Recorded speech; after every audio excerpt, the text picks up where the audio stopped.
दिल्ली की सीएम रेखा गुप्ता से जुड़ी हुई ये बड़ी खबर है। आरोपी की कल देर रात ड्यूटी मजिस्ट्रेट के सामने पेशी हुई है। पुलिस को आरोपी राजेश की 5 दिनों की रिमांड भी मिल गई है। तो देखिए, दिल्ली की मुख्यमंत्री रेखा गुप्ता से जुड़ा हुआ ये बड़ा मामला। आपको याद होगा, रेखा गुप्ता को उनके निवास स्थान पर, सिविल लाइंस में जो उनका निवास है, उस आवास पर एक जो हमलावर है उसने हमला किया था और उसके बाद पुलिस ने आखिरकार आरोपी को धर दबोचा। 5 दिनों की रिमांड भी पुलिस को अब आरोपी की गिरफ्तारी के बाद मिल चुकी है। आरोपी की कल देर रात ड्यूटी मजिस्ट्रेट के सामने पेशी हुई है और उसके बाद अब कड़ी पूछताछ जो है इस आरोपी से होगी। इसका क्या बैकग्राउंड है, क्या इतिहास रहा है, ये पूरा खंगाला जाएगा। लेकिन ये बड़ी खबर है, जिस बीच दिल्ली सीएम रेखा गुप्ता पर हमले का मामला सामने आया था, उसके बाद आरोपी की कल देर रात तक ड्यूटी मजिस्ट्रेट के सामने पेशी हुई। पुलिस को आरोपी राजेश की 5 दिनों की रिमांड जो है वो मिल चुकी है। दिल्ली की सीएम रेखा गुप्ता पर हमले का मामला है ये। आरोपी की कल देर रात ड्यूटी मजिस्ट्रेट के सामने पेशी हुई। पुलिस को आरोपी राजेश की 5 दिनों की रिमांड मिली है। और ज्यादा जानकारी के साथ संवाददाता मनोज वर्मा इस समय हमारे साथ फोन लाइन पे जुड़ चुके हैं। मनोज, बड़ी खबर है, आरोपी को पूछताछ के लिए 5 दिनों के लिए रिमांड मिल गई है। हाँ जी बिल्कुल, देखिए आपको बताना चाहूंगा कि कल उसे अदालत के लिए ले जाया गया था, लेकिन जब उससे पहले राजेश का मेडिकल चेकअप करवाया गया तो कुछ कॉम्प्लिकेशंस निकले और हॉस्पिटल जहां पर उसको ले जाया गया था उसने एलएनजेपी के लिए रेफर किया और रात को उसको एलएनजेपी हॉस्पिटल ले जाया गया था। वहां पर डॉक्टर्स ने उसका चेकअप किया, उसको कुछ इंटरनल जो इंजरीज थी वो थी। उसके बाद देर रात में ही ड्यूटी मजिस्ट्रेट के सामने राजेश को पेश किया गया है। पुलिस ने रिमांड की मांग की थी और 5 दिन की जो रिमांड है वो अब पुलिस को मिल गई है। अभी इस वक्त राजेश को सिविल लाइन पुलिस स्टेशन में रखा गया है और पुलिस की टीम अब ये जानना चाहेगी कि आखिरकार उसने जो दिल्ली की मुख्यमंत्री रेखा गुप्ता पर हमला किया है उसके पीछे का असली मकसद क्या था। तमाम जो एजेंसीज हैं वो राजेश से पूछताछ कर रही है, चाहे वो आईबी की टीम हो, स्पेशल सेल की टीम हो या दिल्ली पुलिस की टीम हो, लगातार पूछताछ की जा रही है। अगस्त खत्म होने वाला है और 10 दिन बचे हैं, लेकिन मॉनसून है कि खत्म होने का नाम नहीं ले रहा। मॉनसून की चाल इस कदर बिगड़ती जा रही है कि आधी दुनिया त्राहिमाम कर रही है, क्योंकि भारत ही नहीं, जापान, मेक्सिको, इंडोनेशिया और चीन तक सैलाब की मार झेल रहे हैं। सबसे ज्यादा बुरे हाल जापान के हैं, जहां सैलाब ने उत्तरी इलाके में लोगों के लिए भारी मुश्किलें खड़ी कर दी हैं। इस खतरनाक सैलाब ने गाड़ियों की रफ्तार रोक दी। सड़क पर गाड़ियां रेंगती हुई दिखी। सवारी से खचाखच भरी बस भी तालाब में तब्दील सड़क पर धीमी रफ्तार के साथ चलती दिखी। जापान का उत्तरी इलाका तोहोकू में मूसलाधार बारिश के बाद हाल बेहाल दिखा। भारी बारिश के बाद हर तरफ पानी ही पानी दिख रहा था। सड़कों पर आवाजाही तो प्रभावित हुई ही, घरों और दफ्तरों में भी पानी घुस गया। तोहोकू में लगातार बारिश जारी रहने की चेतावनी जारी की गई, यानी वहां हालात अभी और भी खराब हो सकते हैं।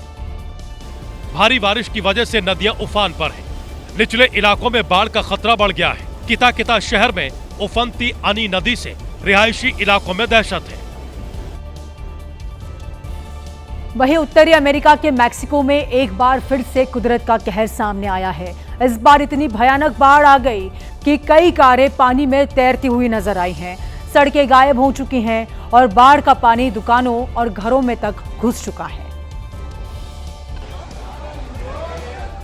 1, 2, 3, 4, 5, 6, 7, 8, 9, 10 गिनते जाइए, क्योंकि गिनती खत्म होने वाली नहीं है। टीवी स्क्रीन पर दिख रहा ये वीडियो धरती पर आसमान के आक्रमण की लाइव गवाही है। देखिए कैसे पूरा इलाका डूबा है और बाढ़ और बारिश के पानी में तिनके की तरह गाड़ियां तैर रही हैं। देखने में लग रहा होगा जैसे खिलौने तैर रहे हों, लेकिन ये खिलौने नहीं बल्कि वाकई में कारें हैं जो बाढ़ और बारिश के पानी में तैर रही हैं। बाढ़ में गुम होती जा रही सिल्वर कलर की इस कार को रोकने की हिम्मत किसी में नहीं, क्योंकि जैसे जैसे तबाही का तांडव बढ़ रहा है, कार उसी तरह पानी में समाती जा रही है। तस्वीरें मैक्सिको से आई हैं, जहां ग्वाडालाजारा और जलिस्को में कुदरत ने बारिश के रूप में कहर बरपा दिया है। और अब हालात बहुत चिंताजनक है। वहीं इटली की आओस्टा घाटी पर कुदरत की ऐसी मार पड़ी कि उत्तर पूर्वी वाल्लेपिन इलाका सैलाब से त्राहिमाम करने लगा। एक बड़ा इलाका मलबे से भर गया है। तस्वीरें देखिए। दरअसल सैलाब अपने साथ बड़ी तादाद में मलबा भी लेकर आया। एक पल के लिए ऐसा लगा कि सड़क पर मलबे की कोई नदी बह रही हो, जिसकी वजह से एक बड़ा इलाका मलबे से भर गया। कई मकान इसकी जद में आ गए। लोगों को अपना घर छोड़कर सुरक्षित जगह पर जाना पड़ा। कई ऐसे लोग हैं जिनका इस सैलाब ने सब कुछ छीन लिया। फिलहाल बचाव दल को अलर्ट मोड पर किया गया है। मलबे में फंसे लोगों को रेस्क्यू करने में प्रशासन जुटा है। दक्षिण पूर्व एशियाई देश इंडोनेशिया इस समय बाढ़ के कहर से खौफज़दा है। नदियां उफान पर हैं और सैलाब की शक्ल ले चुका पानी लोगों से उनका सब कुछ छीनने पर उतारू दिख रहा है। ये तस्वीरें इंडोनेशिया के कुपास रिजेंसी की हैं, जहां तोबांग मनियारुंग गांव में बाढ़ ने गंभीर हालात पैदा कर दिए। जहां तक नजर जा रही है, बस पानी से पैदा हुई तबाही ही दिखाई दे रही है।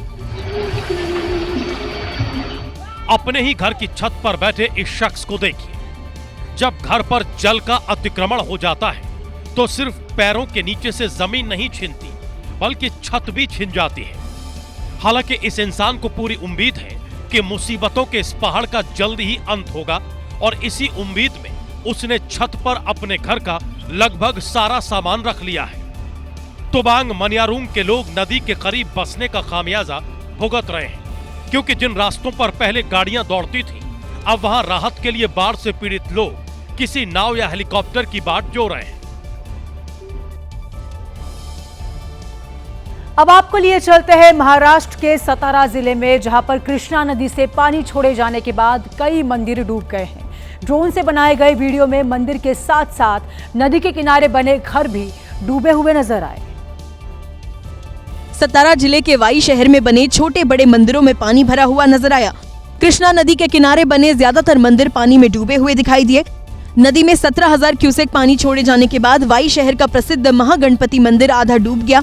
ड्रोन कैमरे से रिकॉर्ड किए गए वीडियो में सिर्फ मंदिर का गुंबद और छत ही नजर आया। सतारा जिले के वाई शहर में नदी के किनारे रहने वाले लोगों के घर भी डूबे। लोगों को सुरक्षित जगहों पर ले जाया गया है। और इसी बीच एक बड़ी खबर आ रही है गुजरात से, जहां पर मुंबई में भारी बारिश के बाद अब गुजरात में भारी बारिश हो रही है। आज दक्षिण गुजरात में आज भी बहुत भारी बारिश संभव है। द्वारका में बारिश का रेड अलर्ट है, जबकि कच्छ, बनासकांठा, पाटन, मोरबी, जामनगर, पोरबंदर, राजकोट, जूनागढ़, सूरत, नवसारी, वलसाड में भारी बारिश का ऑरेंज अलर्ट जारी किया गया है। बारिश की वजह ज्गुजरात के कई शहरों में स्थिति विकट हो गई है। द्वारका, जूनागढ़, गांधीनगर में बाढ़ जैसे हालात बने हुए हैं। नवसारी जिले में 6 इंच से ज्यादा बारिश हो गई है। जिले में पानी भर जाने के कारण लगभग 80 सड़कें बंद कर दी गई। तो तस्वीरें देख रहे हैं आप, बनासकांठा में ओझत नदी का बांध टूट गया है और उसके बाद बाढ़ जैसे हालात गुजरात के कई इलाकों में देखने को मिल रहे हैं। 2 तस्वीरें आपके टेलीविजन स्क्रीन पर, एक तस्वीर है दक्षिण गुजरात की, तो दूसरी तस्वीर में आप देख सकते हैं कि जिस तरह से बांध टूट गया और द्वारका जिले में भी भारी बारिश का रेड अलर्ट दिया गया है।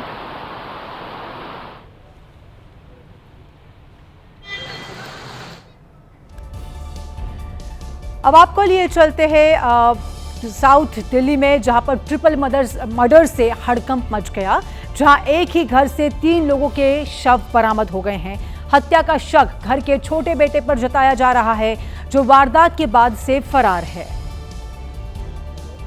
इस हत्याकांड की जानकारी पुलिस को तब मिली जब पड़ोसियों को लाशों से बदबू आने लगी, जिसके बाद उन्होंने पुलिस को इसकी जानकारी दी। पुलिस जब घटनास्थल पर पहुंची तो उसे खून से सनी 3 डेड बॉडी मिली, जिसमें 2 बॉडी ग्राउंड फ्लोर पर मिली, जो पिता और बेटे की थी। आसपास चाकू और पत्थर पड़े थे। जब पुलिस फर्स्ट फ्लोर पर गई तो वहां उसे मां की लाश मिली। फिलहाल जो तीनों शव हैं वो घर के अंदर मौजूद हैं। बड़ी संख्या में पुलिस बल बाहर भी मौजूद है।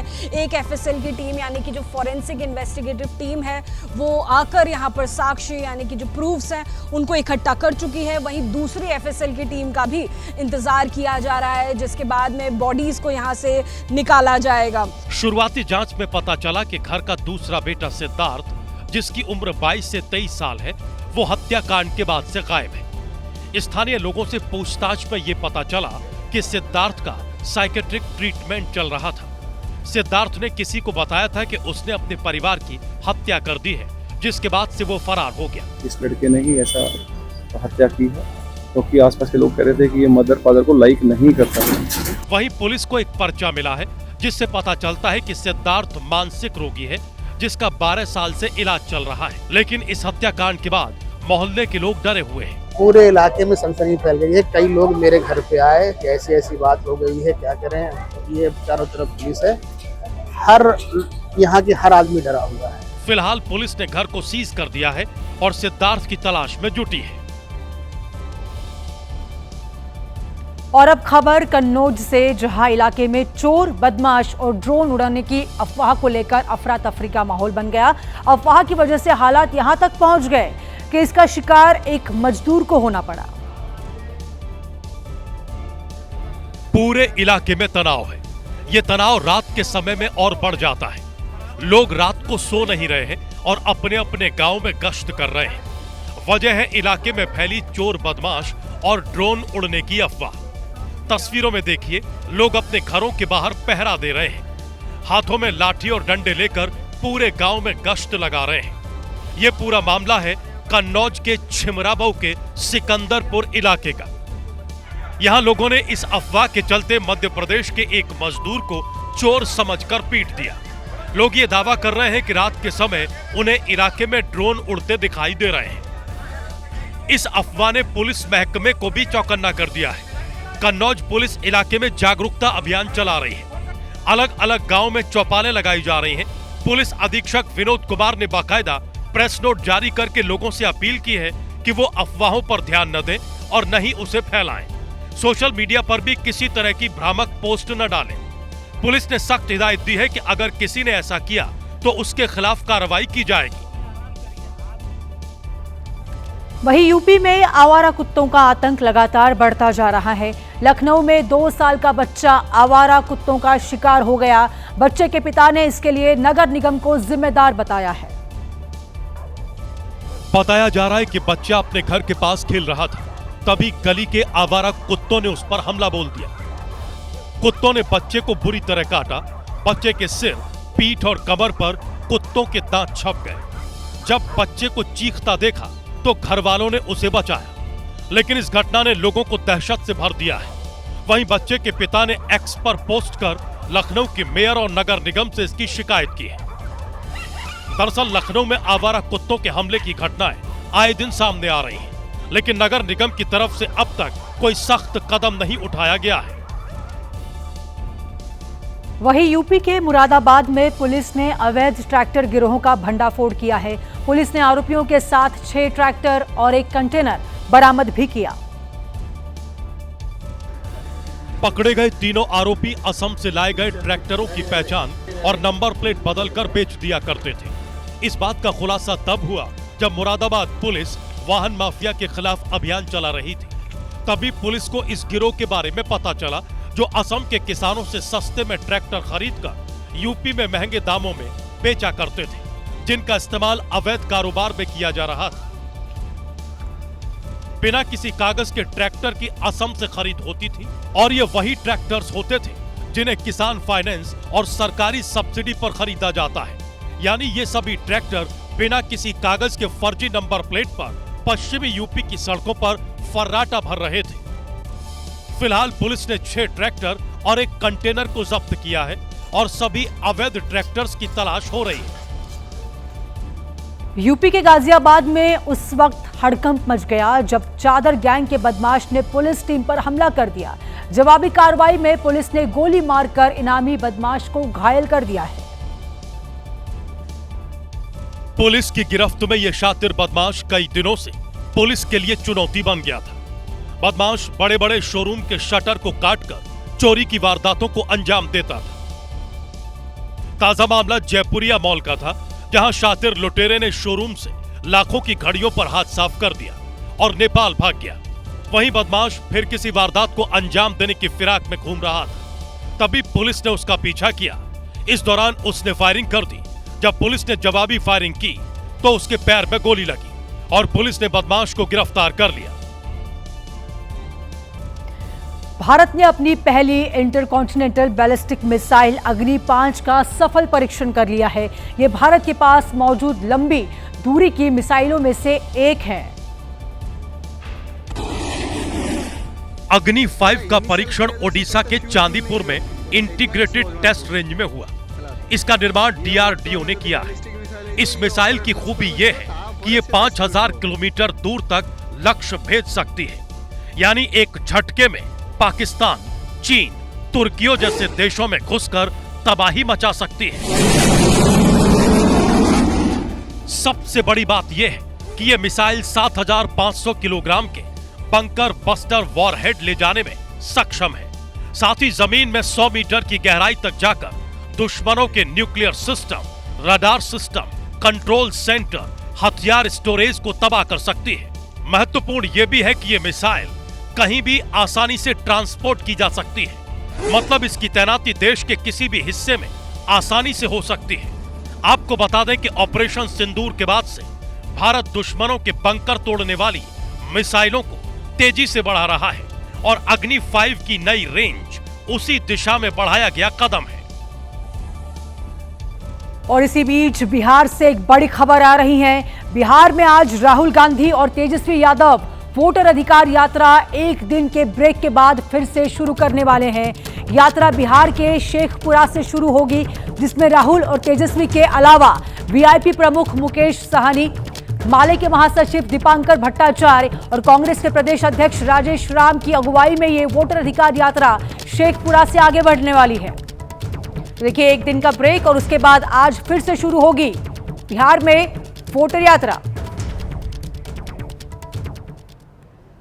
तो वोटर अधिकार यात्रा पर एक तेजस्वी यादव का कहना है कि उन्हें लोगों का पूरा समर्थन मिल रहा है, तो दूसरी तरफ केंद्रीय मंत्री गिरिराज सिंह ने आरोप लगाया है कि राहुल और तेजस्वी की नजर रोहिंग्या और बांग्लादेशी मुसलमानों के वोट पर है। जनता का पूरा समर्थन, पूरा सहयोग जो है वोटर अधिकार यात्रा में आशीर्वाद हम लोगों को मिल रहा है। बड़े तादाद में लोग जो है इस यात्रा में जुड़े हैं, तो हमको लगता है कि एक ऐतिहासिक यात्रा जो है ये हो रहा है। राहुल गांधी भी घूम रहे हैं, तेजस्वी यादव भी घूम रहे हैं। इन लोगों के पास कोई इशू नहीं है। शेरशाह के मकबरा से सुना है कि शुरू किए हैं और किशनगंज में वो अंत करेंगे। केवल रोहिंग्या और बांग्लादेशी मुसलमानों का जबरदस्ती वोट बैंक में शामिल करवाना, ये दुर्भाग्य है। वही समाजवादी पार्टी के अध्यक्ष अखिलेश यादव 28 अगस्त को सीतामढ़ी बिहार में वोटर अधिकार यात्रा में शामिल होने वाले हैं। इस वक्त और एक बड़ी खबर आ रही है। समाजवादी पार्टी के अध्यक्ष अखिलेश यादव 28 अगस्त को सीतामढ़ी में बिहार में वोटर अधिकार यात्रा में शामिल होंगे। वोटर अधिकार यात्रा लगातार जारी है बिहार में, और इसी बीच एक बड़ी खबर आ रही है कि अखिलेश यादव भी 28 अगस्त को सीतामढ़ी से बिहार में वोटर अधिकार यात्रा में शामिल होने वाले हैं। साथ में रहेंगे उनके राहुल गांधी और तमाम कांग्रेस के बड़े नेता।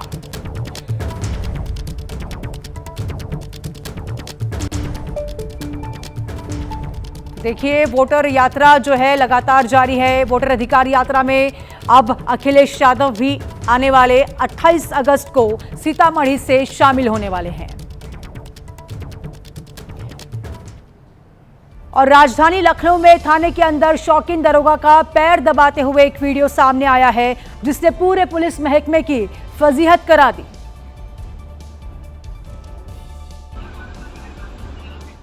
ये कोई मसाज पार्लर नहीं है जहां दरोगा जी अपनी खिदमत करवाने आए हैं। ये लखनऊ का ठाकुरगंज थाना है। दरअसल दरोगा जी को मसाज का इतना शौक चढ़ा कि थाने को ही स्पा सेंटर बना दिया। तस्वीरों में देख सकते हैं, मसाज के लिए बेहतरीन से बेहतरीन इंतजाम किए गए हैं। बाकायदा बेड लगाया गया है। गर्मी से बचने के लिए एसी चल रहा है और एक फरियादी है जो दरोगा जी के पैर दबा रहा है। दरोगा जी वर्दी में मस्त होकर मसाज का मजा ले रहे हैं। दरअसल ये पूरा मामला लखनऊ के थाना ठाकुरगंज का है, जहां तैनात दरोगा गोरखनाथ चौधरी एक फरियादी से पैर दबा रहे हैं, जिसका वीडियो सोशल मीडिया पर तेजी से वायरल हो रहा है। 9 सितंबर को होने वाले उपराष्ट्रपति के चुनाव के लिए विपक्ष के संयुक्त उम्मीदवार बी सुदर्शन रेड्डी आज सुबह नामांकन करने वाले हैं, जिसके लिए इंडिया गठबंधन के बड़े नेता भी मौजूद रहने वाले हैं। उससे पहले बुधवार को संविधान सदन के केंद्रीय कक्ष में बी सुदर्शन रेड्डी की उम्मीदवारी का समर्थन करने वाले अलग अलग दलों के नेताओं से उनका परिचय कराया गया। सोनिया गांधी, मल्लिकार्जुन खड़गे, रामगोपाल यादव समेत 80 सांसदों ने उपराष्ट्रपति चुनाव के लिए इंडिया ब्लॉक के उम्मीदवार बी सुदर्शन रेड्डी के नामांकन पत्र में प्रस्तावक के तौर पर हस्ताक्षर किए। उससे पहले सुदर्शन रेड्डी ने अपने भाषण में राम मनोहर लोहिया का जिक्र किया। जब सड़क खामोश है, सदन आवारा। Shri Rahul ji, he doesn't allow the street to be silent.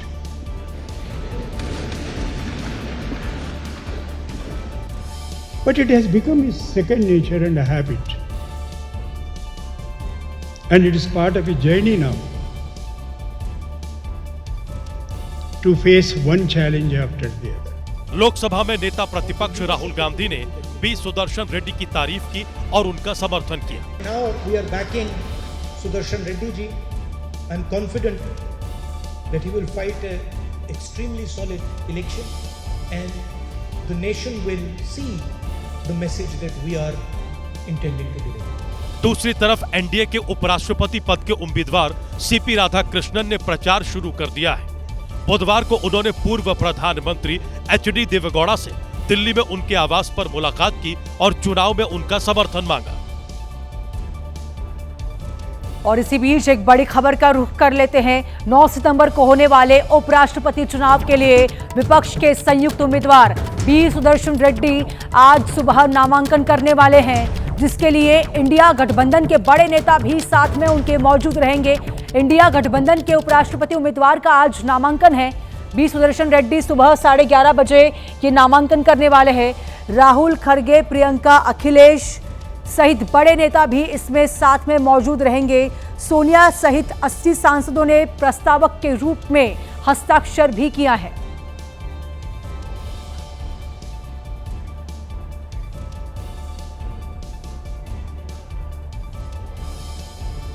वैश्विक राजनीति में चल रही उठापटक के बीच के विदेश मंत्री एस जयशंकर रूस की राजधानी मॉस्को में हैं, जहां उन्होंने रूस के उप प्रधानमंत्री डेनिस मंटूरोव से मुलाकात की है। जयशंकर का रूस दौरा भारत रूस संबंधों के लिहाज से बेहद अहम माना जा रहा है, क्योंकि 10 दिन के अंदर फोन पर पीएम मोदी और रूस के राष्ट्रपति व्लादिमीर पुतिन की 2 बार बात हुई है।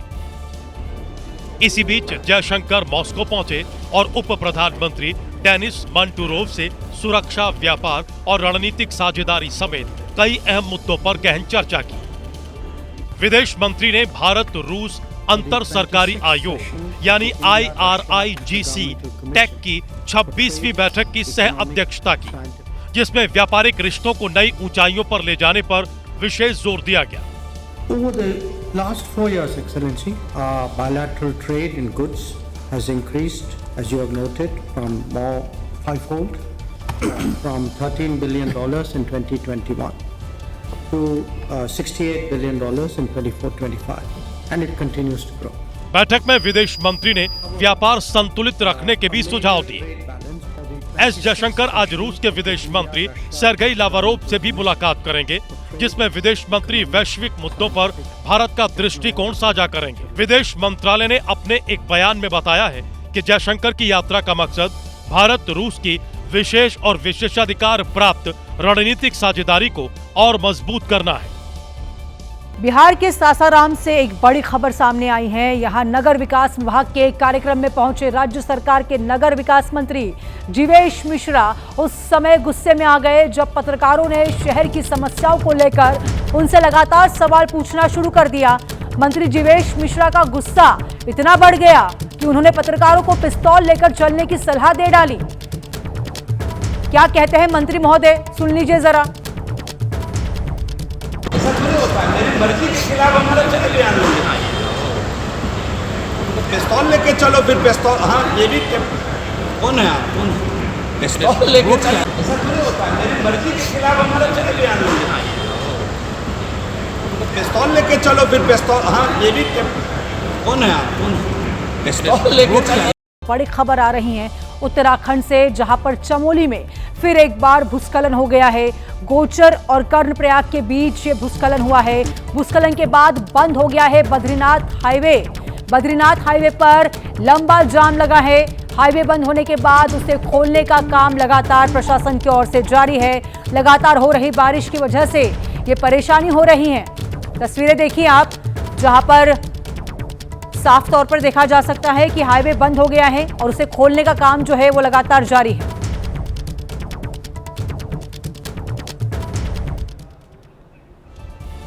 इस वक्त हम मौजूद हैं बद्रीनाथ हाईवे पर। यहाँ इस वक्त लगातार बारिश हो रही है और बारिश होने से लैंडस्लाइड हुआ है, जिसके चलते दोनों तरफ गाड़ियों के लंबा जाम लगा हुआ है। दिखाना चाहूँगा मैं कि उस तरफ देखिए कितना लंबा जाम लगा हुआ है और दूसरी तरफ भी काफ़ी गाड़ियाँ मौजूद हैं। रात लगभग 2 बजे से यहाँ पर लैंडस्लाइड हुआ, जिसके बाद से इस सड़क के दोनों ओर लंबा जाम लगा हुआ है। काफ़ी लोग यहाँ पर फंसे हुए हैं और काफ़ी लंबे समय से लोग इंतज़ार कर रहे हैं कि यहाँ से वाहन बाहर निकले। आप लोग कब से यहाँ खड़े हैं? सर देंगे भाई सर। आप कब से यहाँ खड़े हैं सर? आधा घंटा हो गया मैं। आधा घंटा। क्या लगता है ये रास्ता कब से बंद हुआ होगा? जेसीबी खड़ी है, मेरे ख्याल से जेसीबी चलाने वाला कोई नहीं है, आ जाएगी तो जल्दी खुल जाएगा। काफ़ी लोग हैं और भी कुछ लोग हैं जिनसे बात करेंगे। कुछ महिलाएं आ रही हैं। आप कब से यहाँ इंतज़ार कर रहे हैं? यहाँ पर वाहनों के जैसे पूरी जाम लगा हुआ, कब से इंतज़ार कर रहे हैं आप लोग? 6:30 बजे से सर। अच्छा। 6:30 बजे आ गए थे हम। हमने स्कूल जाना है, परसों भी बहुत जाम लगा है यहाँ पे सर। अच्छा। हाँ, तो ऐसी समस्या आ रही है यहाँ पे। तो वहीं हिमाचल प्रदेश के कांगड़ा में एक शख्स ने जान हथेली पर रखकर चोर को पकड़ लिया है। चोर को पकड़ने का वीडियो सीसीटीवी में कैद हो गया है, जो अब वायरल हो रहा है। सीसीटीवी में नजर आया कि लाल टी शर्ट पहने हुए शख्स अचानक सड़क पर दौड़ने लगता है। कुछ देर में ये शख्स बाइक सवार 2 बदमाशों को पकड़ने की कोशिश करता है, जो फोन छीनकर भाग रहे थे। लाल टी शर्ट वाले शख्स से तो ये बदमाश बच गए, लेकिन एक दूसरा शख्स इन बदमाशों के आगे पहाड़ बनकर खड़ा हो गया। इन बदमाशों ने इस शख्स पर बाइक तो चढ़ा दी, लेकिन यहाँ से भागने में नाकामयाब हो गए और जमीन पर गिर गए। वो तो अच्छी बात थी कि इन बदमाशों ने जिस शख्स से फोन छीना था, जिसने शोर मचा दिया और बदमाश पकड़ में आ गए, लेकिन बाइक की टक्कर में युवक का पैर टूट गया, जिसे अस्पताल में भर्ती कराया गया। वहीं उत्तर प्रदेश के झांसी से मोहब्बत के खौफनाक अंत की कहानी सामने आई है। शादी की जिद करने पर लिव इन पार्टनर ने महिला के 7 टुकड़े कर दिए, जिसे पुलिस ने अब गिरफ्तार कर लिया है। 35 साल की रचना यादव ने पहले पति से तलाक ले लिया था। दूसरे पति की मौत हो चुकी थी, जिसके बाद वो संजय पटेल नाम के शख्स के साथ लिव इन में रहने लगी थी। जांच में पता चला कि रचना ने जब संजय पर शादी का दबाव बनाया तो संजय ने उसके कत्ल की कहानी तैयार कर दी, क्योंकि संजय पटेल पहले से ही शादीशुदा था। संजय ने बेहद शातिराना तरीके से 9 अगस्त को रचना की हत्या कर दी और उसके शरीर के टुकड़े करके उन्हें बोरियों में भरकर कुएं में फेंक दिया। संजय ने बताया कि वो रचना को बहाने से अपने साथ ले गया और रास्ते में गला दबाकर उसकी हत्या कर दी। राजस्थान के झुंझुनू में 10 महीने पहले 36 साल की महिला की हत्या हो गई थी। अब इस मामले में पुलिस ने एक ऐसे शख्स को गिरफ्तार किया है जो उस महिला का ही प्रेमी था। पुलिस ने जयवीर नाम के इस आरोपी को चाय की दुकान से बर्तन धोते हुए गिरफ्तार किया। इस पर 20,000 रुपए का इनाम भी घोषित था। आरोप है कि जयवीर ने 10 महीने पहले 36 साल की महिला की हत्या इस वजह से कर दी थी क्योंकि इसने शादी से इनकार कर दिया था। हत्या के बाद जयवीर कभी गुरुग्राम में क्रेन ऑपरेटर बनकर छिपा रहा तो कभी जयपुर में मजदूरी करता था। पहचान छिपाने के लिए इसने नाम भी बदले, लेकिन इस बार जब पुलिस ने झुंझुनू की चाय की दुकान पर छापा मारा तो ये वहां बर्तन धोते हुए पकड़ा गया। वहीं राजस्थान के भिवाड़ी में सनसनीखेज मामला सामने आया है। यहां एक महिला पति के मौत के बाद अपने जीजा के साथ लापता हो गई है। पति पत्नी 15 दिन पहले ही संतरा कॉलोनी में किराए के कमरे पर रहने के लिए आए थे। मंगलवार शाम 6 बजे पुलिस को सूचना मिली कि सातलका इलाके के एक कमरे में गुड्डू नाम के युवक का शव पड़ा है। हैरानी वाली बात तो यह है कि जिस कमरे में गुड्डू और बॉबी रहते थे, ठीक उसी कमरे के बगल में बॉबी का जीजा अनुज चौधरी भी किराए में रहता था। मंगलवार सुबह बॉबी अपने मकान मालिक से ये कहकर बाहर निकली कि वो अस्पताल जा रही है और कमरे के बाहर से ताला लगा दिया। बाद में जब कमरे का ताला खुलवाया गया तो गुड्डू की लाश मिली, जिसके शरीर पर गहरे चोट के निशान थे। पुलिस के मुताबिक एफएसएल जांच और पोस्टमार्टम के बाद ही हत्या के कारणों का खुलासा हो सकेगा। इधर पुलिस फरार पत्नी और जीजा की तलाश में जुट गई है। राजस्थान के अलवर में नीले ड्रम में मिली लाश के बाद से हर कोई हैरान हो गया है। इसी बीच नाबालिग बेटे के बयान को सुनकर पुलिस दूसरे एंगल से भी मामले की जांच में जुट गई है। नाबालिग के मुताबिक पहले दोनों ने शराब पी और उसके बाद लड़ाई होने लगी। मेरी मम्मी ने पापा को पकड़ लिया। पापा कहीं मम्मी को मार रहे, कहीं मम्मी पापा को मार रही। फिर पापा एकदम चक्कर खा के गिर गए। बेटी ने ये बताया कि लाश को नीले ड्रम में डालते हुए उसने देख लिया था। अंकल आए, मेरे पापा की लाश को ड्रम में डालते हुए देखा। तो मैंने कहा अंकल ऐसा आप क्यों कर रहे हो? तो उन्होंने ये कहा बेटा तेरे को रात की घटना याद नहीं है। नाबालिग ने यह भी कहा कि वारदात के बाद दोनों की मंशा ईंट भट्टे पर छिप जाने की थी। एक भट्टे पे गए थे, उसके बाद एक रात हमने वहाँ पर काटी। उसके बाद जो भट्टा मालिक था उस भट्टे का, उसने चौकीदारों के पास फोन किया। बच्चे की गवाही ने गुनाह की सारी परतें खोलकर रख दी और सच सामने आ गया।